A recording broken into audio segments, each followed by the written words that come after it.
வணக்கம் 137 points plus Nifty மெயினாக வந்து ஆட்டோ செக்டார் மைனர் தான். மெயினாக வந்து ஐடி செக்டார் தான் வந்து இன்றைக்கி சப்போர்ட் பண்ணிச்சு. ஹெச்சிஎல் டெக்னாலஜி ஆகட்டும், கோஃபோர்ஸ் ஆகட்டும், ஆரக்கல் ஃபைனான்ஸ் ஆகட்டும், எல்என்டி மைண்ட்ரி ஆகட்டும், கேபிஐடி ஆகட்டும், இவங்களாம் வந்து பெருசாக வந்து சப்போர்ட் பண்ணாங்க. இன்றைக்கி மார்க்கெட் பிரெத் எடுத்துக்கிட்டனாலும் மார்க்கெட் பிரெத் வாஸ் டீசென்ட்.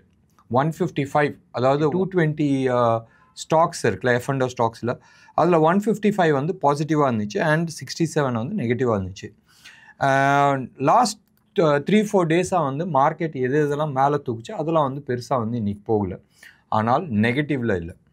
இன்றைக்கி இந்த கடைசி அந்த 161 பாயிண்ட்ஸில் வந்து மேஜர் கான்ட்ரிபியூட்டர்னு எடுத்திங்கன்னா இன்ஃபோசிஸோட ஐடி செக்டாரில் நீங்கள் வந்து எடுத்துக்கிட்டீங்கன்னு சொன்னால் பெருசாக ஏறினது ஹெச்சிஎல் டெக்னாலஜி 7.8% அப்பாச்சு. மெயின்லி ரிசல்ட் நல்லா இருந்துச்சு. கோஃபோர்ஜ் ஆகட்டும் அவங்களாம் வந்து 6.5%.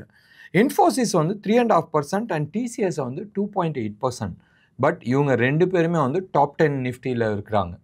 நிஃப்டி 50ல் டாப் 10ல் இருக்கிறாங்க. அவங்களோட contribution was too high and அதுதான் வந்து மேஜராக வந்து மார்க்கெட்டை தூக்குனதுக்கு ஒன் ஆஃப் தி கான்ட்ரிபியூட்டர்ஸ். நீங்கள் எடுத்துக்கிட்டீங்கன்னு சொன்னால் நிஃப்டியை பொறுத்த வரைக்கும் காலையில் 11 o'clock வரைக்கும் ஆல்மோஸ்ட் கீழே வந்துச்சு. அண்ட் அந்த கீழே வந்ததை வந்து எடுத்துக்கிட்டோன்னு சொன்னால் மார்க்கெட் மோஸ்ட் லைக்லி நேற்று மாதிரி டாப்பிங் டெயில் போடுன்றது எதிர்பார்த்தேன். That's okay. ஸ்டில் இன்றைக்கும் கொடுத்துருக்கிறது வந்து ஒரு ரிவர்சல் பேட்டர்ன் தான் கொடுத்துருக்கு. சார்ட் பேட்டர்னில் கேண்டில் ஸ்டிக் பேட்டர்னில் வந்து ரிவர்சல் பேட்டர்ன் தான் கொடுத்துருக்கு. நேற்று யூஎஸ் மார்க்கெட் சூப்பர் டூப்பராக வந்து மேலே வந்துச்சு. Close to about 2.8%. முந்தா நேற்று பெருசாக கீழே விழுந்ததுக்கு நேற்று வந்து காம்பன்சேட் பண்ணிடுச்சு. ஒன்று. ரெண்டாவது, அங்கே இருக்கிற ஃபெட் சேர்மேன் ஃபெட் சேர்மேன் வந்து கொஞ்சம் அடங்கிட்டாரு ட்ரம்ப்புக்குன்ற மாதிரி ஒரு பரவலான பேச்சு. அதுக்கான எதிர்வொலி தான் வந்து நேற்று வந்து யூஎஸ் மார்க்கெட் பெருசாக வந்து தூக்குச்சு. இன்றைக்கும் ரைட் நவ் இந்த ப்ரோக்ராம் வந்து அரௌண்ட் 620 பக்கமாக நம்ம ரெக்கார்ட் பண்ணுறோம். யூஎஸ் பாசிட்டிவாக இருக்குது. க்ளோஸ் டு அபவுட் 700 பாயிண்ட்ஸ் வந்து பாசிட்டிவாக இருக்குது. இதெல்லாம் முக்கியம் கிடையாது. முக்கியம் வந்து என்னதுன்னு சொன்னால் டாலர் இண்டெக்ஸ் வந்து மீண்டும் 99 நோக்கி போயிட்டுருக்கு. 99 டச் பண்ணல. 98.92ல் இருக்குது. ஸோ ப்ராபப்ளி அந்த இது பெருசாக கீழே விழுந்ததுக்கு மறுபடியும் அது ரீடெஸ்ட் பண்ணுதான்றது கொஞ்சம் யோசிக்க வேண்டிய ஒரு விஷயம்.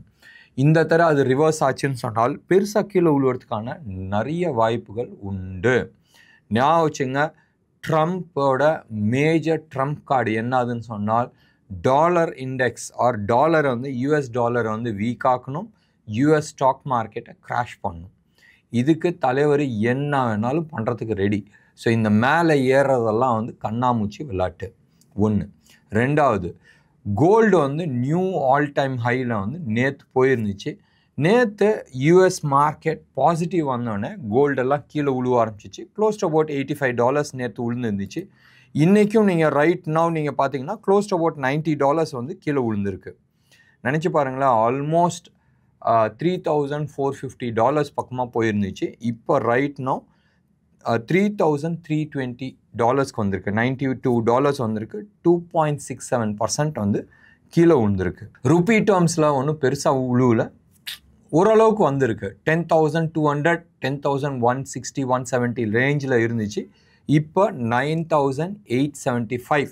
இது வந்து 24 கேரட் ஜிஎஸ்டியோட சென்னையில் இருக்கிற ரேட். ருப்பி வந்து எந்த அளவுக்கு டாலர் இண்டெக்ஸ் ஸ்ட்ராங் ஆச்சோ அந்த அளவுக்கு வந்து ருப்பி வீக் ஆகலை. நேற்று முந்தா நேற்றுலாம் வந்து நீங்கள் பார்த்துருப்பீங்க. முந்தா நேற்று வந்து பிலோ 85 வந்து ருப்பி வந்துச்சு.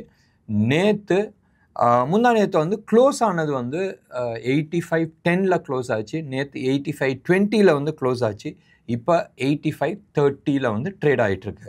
என்னடா 5 o'clockலாம் வந்து ஆர்பிஐயோட ட்ரேடிங் முடிஞ்சு போயிடுமே, கரன்சி ட்ரேடிங்குமே எதை பார்த்து சொல்கிறேன்னு சொன்னால் ஆர்பிஐ ட்ரேடிங் நின்று போனால் என்னாச்சு, கரன்சி ட்ரேடிங் நின்னா என்னாச்சு, இன்டர்நேஷ்னல் மார்க்கெட் ட்ரேடிங் ஆகிட்டுருக்கு. ரைட் நவ் 85.31 அந்த ரேஞ்சில் வந்து ட்ரேட் ஆகிட்டுருக்கு. சில்வரை பொறுத்த வரைக்கும் it came below 1 lakh. It is trading somewhere close to about 99,600.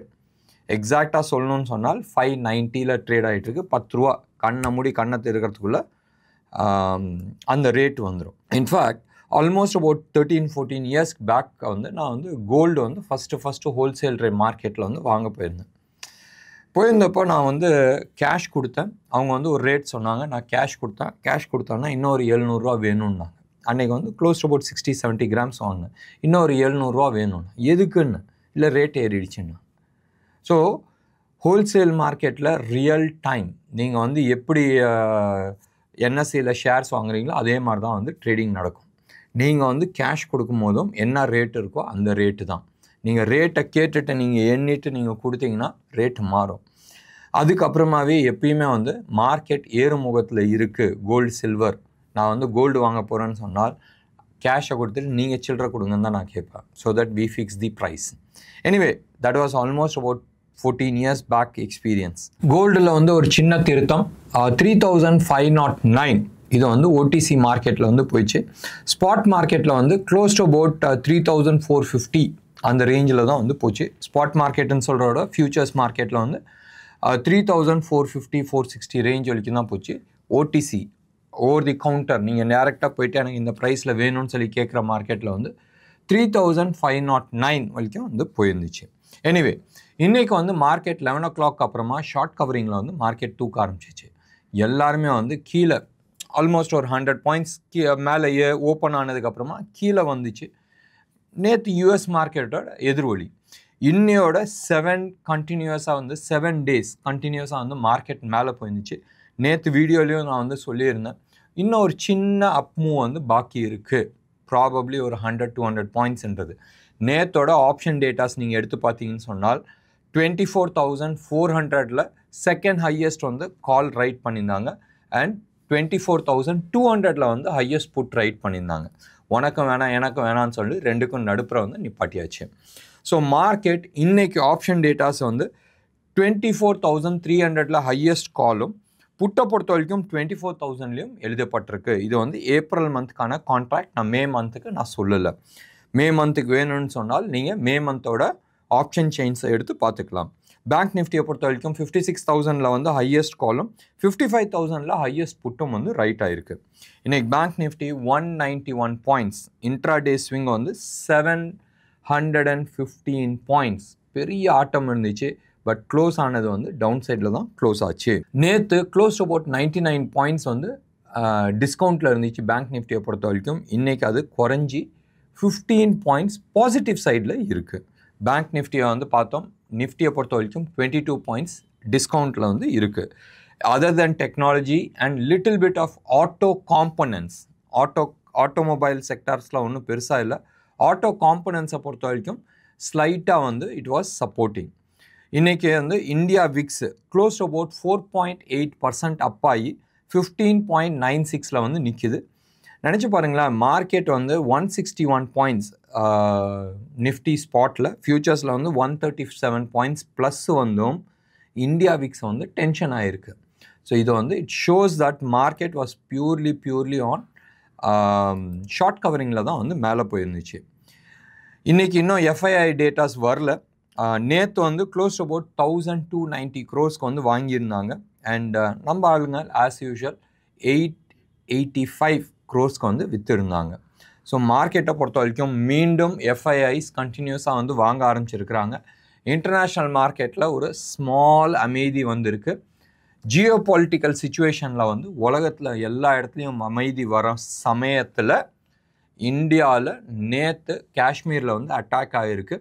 டெஃபினட்டாக இதுக்கான பதிலடி இந்தியா சைடில் வந்து பெருசாக இருக்கும். And most likely it's just pure guess, most likely அடுத்த ஒரு 1-1.5 வருஷத்தில் வந்து பாகிஸ்தான் 3 துண்டாக போகிறதுக்கான நிறைய சான்சஸ் இருக்குது. ஒன்று, அதே மாதிரி பங்களாதேஷ் வந்து 2 பீஸாக போகிறதுக்கான நிறைய சான்சஸ் இருக்குது. Let's wait and see. And இந்த தரம் வந்து இந்தியா அடுத்த ஒரு 2-3 வீக்ஸில் வந்து என்ன மாதிரி வந்து பதிலடி கொடுக்க போகுதுன்றது பார்க்கணும். ஏன்னு சொன்னால் both Russia and US will support India. ஒன்று. ரெண்டாவது வந்து சைனா வாயை திறக்காது, என்ன மாதிரி ஆக்ஷன் எடுத்தாலும் சைனா வாயை திறக்காது. அண்ட் சவுதி அரேபியாவில் இருக்கும் போது தான் இந்த அட்டாக் நடந்துச்சு. டெஃபினட்டாக வந்து இஸ்லாமிக் கண்ட்ரிஸ் வந்து யாருமே வந்து இந்த டெரரிஸ்ட் இதுக்கு வந்து சப்போர்ட் பண்ண மாட்டாங்க. Definitely it will have a major impact with respect to survival of Pakistan, right? Anyway, இது வந்து nothing to do with our stock market on current scenario, but definitely வந்து government is likely to take very serious actions. என்ன நேயர்களே, இன்னைக்கு program உங்களுக்கு பிடிச்சிருந்துச்சுன்னா like பண்ணுங்கள், share பண்ணுங்கள். டெஃபினட்டாக உங்களோட கமெண்ட்டை நான் எதிர்பார்க்குறேன். நன்றி, வணக்கம்.